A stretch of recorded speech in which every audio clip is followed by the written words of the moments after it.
સમાચાર રાજકોટથી રાજકોટમાં તસ્કરોનો ત્રાસ વધી રહ્યો છે। દાણાપીઠ વિસ્તારની 3 દુકાનના તાળા તૂટ્યા। તસ્કરો તેલના ડબ્બા અને રોકડ ઉઠાવી ગયા। નિમેશ ટ્રેડર્સ, જલારામ ટ્રેડર્સ દુકાનમાં ચોરી થઈ। બંને દુકાનમાંથી 15 તેલના ડબ્બાની ઉઠાંતરી થઈ। દાણાપીઠમાં નાઇટ પેટ્રોલિંગ વધારવા માટે વેપારીઓએ માંગ કરી છે। રાજકોટની જૂની ગણાતી એવા દાણાપીઠ બજારમાં તેલના ડબ્બાની ચોરી થઈ છે। તસ્કરોએ તેલના ડબ્બાની ચોરી છે તે કરી છે। સતત તેલના ભાવ એક તરફ વધી રહ્યા છે અને આ ખાદ્ય તેલના ડબ્બાની ચોરી છે તે કરવામાં આવી છે। જે વેપારી છે તેમને પૂછવાનો પ્રયત્ન કરીશું। શું નામ છે તમારું? સંદીપ કોટેજા। સંદીપભાઈ, કેટલા તેલના ડબ્બાની ચોરી અહીંથી? 7 થી 8 ડબ્બાની તેલના ડબ્બાની ચોરી થઈ છે। 2 થી 3 ઘીના કાર્ટૂનની થઈ છે તથા બીજા ખજૂરના વેપારી ત્યાંથી 20 થી 25 કાર્ટૂનની ચોરી થઈ છે। શું કારણ હોય શકે? નાઇટ પેટ્રોલિંગ નથી થતું એટલે? પેટ્રોલિંગ ઓછું છે, પોલીસનો કોઈ જાતનો ડર નથી ચોરોને। રજૂઆત કરેલી છે, અમે યોગ્ય કાર્યવાહી કરશું એવું આશ્વાસન આપવામાં આવ્યું છે વેપારીઓને। હાલ હવે એવું માની શકાય કે ભાઈ તેલના ભાવ વધે છે તો રૂપિયાની બદલે આપણે તેલ ચોરીએ, પણ એ લોકોની હિંમતની આપણે દાદ દેવી જોઈએ કે પોલીસનો કોઈ પણ જાતનો ડર નથી।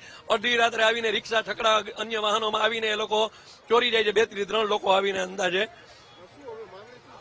નાઇટ પેટ્રોલિંગ થવું જોઈએ। રેગ્યુલર પોલીસનું અહીંયા પેટ્રોલિંગ હોવું જ જોઈએ કે ભાઈ અહીંયા લાખો રૂપિયાની કેસની અવર જવર થાય છે। અહીંયાથી વેપારીઓના માણસો, વેપારીઓ બેંકમાં જતા હોય તો જે લોકો માર્કેટમાં આવે છે બધા વોચ કરે જ છે, પછી રાત્રે એ લોકો ઉપર કોઈ વાર અટેક બી કરીને પૈસા લૂંટ વગેરેની ચોરી કરે છે।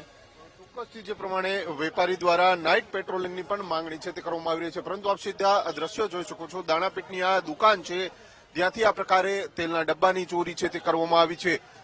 પોલીસની કામગીરી ઉપર સવાલો છે તે ઉભા થઈ રહ્યા છે, કારણ કે પોલીસ પેટ્રોલિંગ છે તે કરવામાં નથી આવી રહ્યું ને તેના જ કારણે જે દાણાપીઠ વિસ્તારમાં 3 અલગ અલગ જે દુકાનો છે ત્યાંથી આ પ્રકારની ચોરી થઈ છે। ખજૂર સહિતની વસ્તુઓની જે ચોરી છે તે કરવામાં આવી છે, તેને જ લઈને ક્યાંક ને ક્યાંક પોલીસની કામગીરી ઉપર સવાલો ઉભા થઈ રહ્યા છે।